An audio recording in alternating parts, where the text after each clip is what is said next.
Silver just screamed, "Blow off!" and then it tried to bite your hand.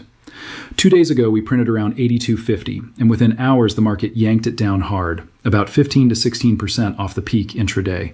Not a slow drift, a trap door. And here's the part most people miss. This wasn't only selling, this was forced selling. Margin got hiked twice, back to back. That's the exchange basically saying, too many people are leaning the same way. So if you felt that whiplash in your stomach, good. That means you're paying attention. We're going to treat this like grown-ups. Fact, price spiked. Fact, price reversed fast. Fact, the leverage rules changed mid-game. Interpretation, we're in a volatility cluster, not a calm trend. And that changes everything we do next. Now watch this. When silver rips 11% in a day and then wipes out most of that move almost immediately, it's not over. It's louder than that. It's the market telling us liquidity is thin, emotions are thick, and weak hands are getting milked. This is how late cycle momentum dies. Not with a single top candle and a polite fade. With violence. With gaps. With people who were bullish forever suddenly asking where the sell button is. And if you think this is only a silver story, you're already behind. Platinum did the same type of stunt. Up huge in a few sessions, then down nearly as fast. That's not healthy trending. That's crowding. That's everyone rushing through one door at the same time. So let's put the cards on the table. Our first takeaway is simple. The move isn't the headline. The speed of the reversal is. Because speed is what creates forced behavior. When margin jumps, the broker doesn't care about your thesis. They care about your collateral. If you're long silver on leverage and the rulebook changes, you don't get to hold through it. You get liquidated. And when that happens, everything correlated with your book gets sold too. Miners, other metals, even stuff you didn't plan to touch. This is why the sell-off felt like it hit across the board. It did. Now the second takeaway, and this one is uncomfortable. Stabilization is not safety. Silver hovering in the mid-70s after a crash and bounce doesn't mean the storm passed. It means the storm is deciding where to strike next. Sideways after a shock is the market loading the spring again. Let's pause here. What do most people do in this zone? They stare at the chart and convince themselves the worst is over because price stopped falling for a few hours. But the candle that matters is the one we just printed, that big red body that swallowed the prior day's green. Traders call it a bearish engulfing. We call it a warning flare. Not a prophecy, a flare. Because those reversal signals typically have short shelf life. 1 to 3 sessions where the market is most sensitive. After that, price can chop, lure, and then choose a direction when you're exhausted. So the question isn't, is the bull market done? The question is, who's trapped? And who still has to sell if we get another volatility spike? That's where the danger lives. Third takeaway, we are in bubble behavior, even if the long-term structure stays bullish. Bubble behavior doesn't mean sell everything and run for the hills. It means moves become emotional, targets get overshot, and reversals get sharp. It means we can still see silver punch toward triple digits and still watch it slam back down so fast people swear the rally was a dream. Both can be true. And that's why we don't gamble. We measure. Here's the mistake most people make. They think a price target is a promise. Silver to 100 is not a contract. It's a scenario. If liquidity stays available, if forced selling pauses, if buyers keep absorbing, then the upside case strengthens. If margins keep climbing and volatility keeps spiking, the downside case strengthens. That's the certainty ladder. Facts first, then probabilities. Now, why is $100 even on the table? Not because it sounds cool, because once you clear the big psychological shelves, 50, then 80, the percentage move to 100 is smaller. The market doesn't need a miracle, it needs continuation.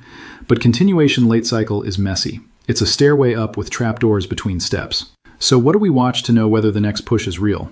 We watch 2 things, the behavior around key levels and the behavior of participants. Key levels are where professionals act. Measured move targets, extension zones, those areas where algorithms take profits. When silver runs into those zones, it often triggers selling, even if the story is bullish. That selling isn't bearish, it's mechanical.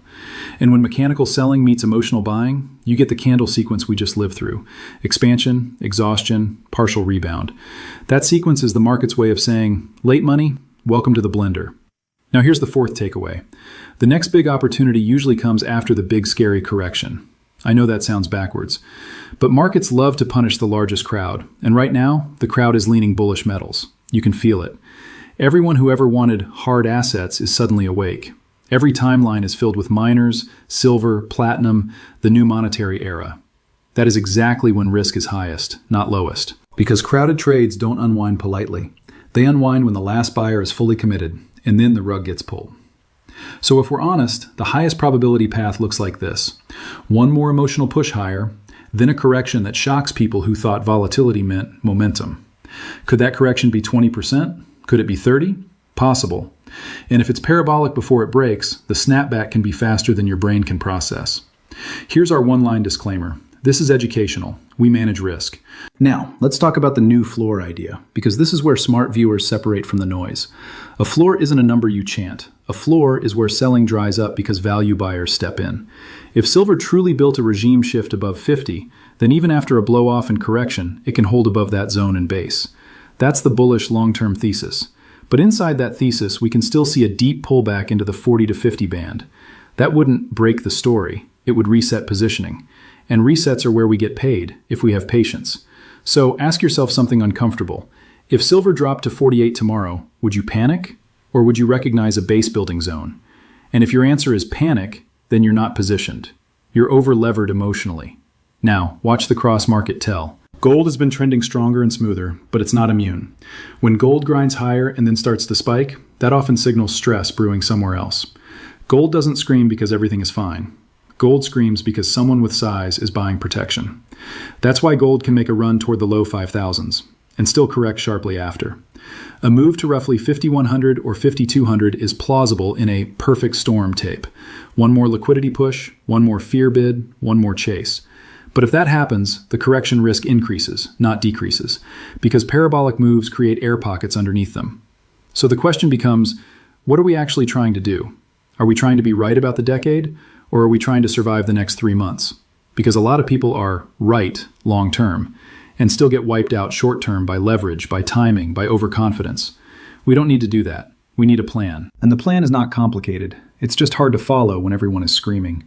We stay anchored to the trend, but we respect volatility as a warning. We assume one more push is possible, but we don't assume it's free money. We treat margin hikes like landmines because they force behavior, and we watch for signs of exhaustion across the complex, metals, miners, the everything that says mining basket, because synchronized froth usually ends together. Now let's talk about miners, because this is where most people get the timing wrong. Miners are leverage on leverage. They can explode when metals rise, but they can also get crushed when liquidity pulls back, even if the metal holds up. So when do miners become the clean trade? Often after the correction, not during the blow-off. Why? Because in the blow-off, the market doesn't discriminate. It buys anything with the right ticker. That's when junk rallies and quality gets ignored. After the correction, the market becomes selective again. Bases form. Balance sheets matter. Jurisdictions matter. Hedging matters. And if we're wrong, where will it show first? It will show in the leaders. The strongest names will stop making new highs even if the metal tries again. That divergence is the first crack. Now, about the margin story again, because this is the engine behind the chaos. When the exchange raises margin, it's like a casino raising the minimum bet while you're already at the table. Suddenly, you either bring more chips or you leave. And most players don't have more chips. They have opinions. So they sell. And the selling cascades. That's why those margin hikes matter more than 1,000 headlines about demand or shortages. The margin rule is immediate. The thesis is slow. So here's the question we need to ask right now. Are we in a fundamentals market or a positioning market? In a fundamentals market, data matters more than leverage. In a positioning market, leverage matters more than data. This week, leverage mattered more, which means the next move depends on whether the forced sellers are finished. If forced selling is done, the upside can reassert fast. If it's not done, the next downdraft can be ugly, and you won't see it coming in a press release. You'll see it in the tape. Now let's make this practical. If we're trading, we want clean invalidation points. Not vibes, not hope. Places where if price breaks, the story we're trading is wrong. And if we're investing, we want to size positions so volatility can't bully us into selling. Because the whole game right now is psychological warfare. They want you nauseous. They want you watching every tick. They want you to quit at the exact moment the next leg begins. We're not doing that. We're going to watch the decision zone. Silver is in a range after a shock. Ranges are magnets for fake outs. You'll see a breakout that looks confirmed, and then it reverses and rips your face off. That's what volatility clusters do. They feed on certainty. So we need to be humble. Possible upside case. One more surge, a fast spike toward 90, maybe a print with 3 digits on it, a media frenzy, and then a sharp reversal as margins and profit-taking collide. Possible downside case. The range resolves lower. The 70s fail. we dip into the 60s, and the real test becomes whether buyers defend the former breakout zones. Likely. Chop, fake outs, then a decisive move when people get tired. That's the tape. Now, I'm going to give you the single most important mindset shift for 2026 metals. Stop treating volatility as entertainment. Volatility is information. It tells us where leverage is concentrated and where emotion is highest. High emotion equals poor decision-making. Poor decision-making equals opportunity for disciplined players. That's us. So what do we do with physical metals? Here's the honest answer. Physical is slower. It doesn't let you tap out with one click. That's good for long-term conviction, but it's still exposed to price swings. The question isn't, should we hold forever? The question is, are we willing to endure a deep correction without regret? If yes, fine.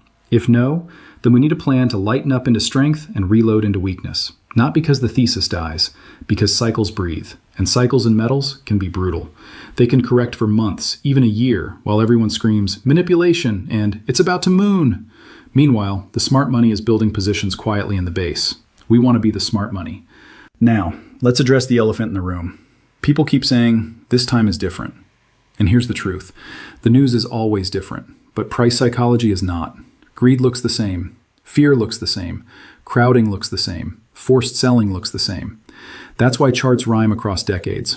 So when we compare this to prior blow-off phases, we're not saying history repeats perfectly. We're saying the human at the buy button hasn't evolved, and our job is to exploit that. So here's the play. We keep our eyes on the next 2 to 3 monthly bars, because if this is truly late-stage acceleration, the top can form within a couple of months, not a couple of years. The steepest moves happen near the end, and they seduce you into thinking you finally made it. That's exactly when you have to be most disciplined. Let me ask you something. If silver prints 99, will you feel euphoric? And if you do, will you have the courage to take profits when everyone around you says it's going to 200? That's the real test, not your thesis, your emotions. Now we bring gold back into the picture. If gold pushes into the low 5,000s and then starts to roll, that's the macro signal. Gold leading down often pulls silver and miners with it, even if silver looks strong. Because liquidity is a tide. When it goes out, it takes all boats. And if the equity market wobbles, especially around the early year window, then we can see a rotation that makes metals volatile and makes miners temporarily untradeable. That doesn't kill the bull. It creates the setup for the next leg. And that next leg is where miners can truly explode. After they base, after the weak capital is flushed, after the market stops buying everything and starts buying quality. So we watch for base building. We watch for the moment where bad news stops pushing price lower. That's the tell that sellers are exhausted. We watch for the moment where silver dips and instantly gets bought without drama. That's strength. And we watch for premiums and physical tightness in the real world, because the paper chart can lie short term. Now, quick reality check. Even if we do spike above 100, it can be short-lived. Days, weeks, not a new permanent plateau overnight. If we accept that, we stop chasing candles. We let the market come to us.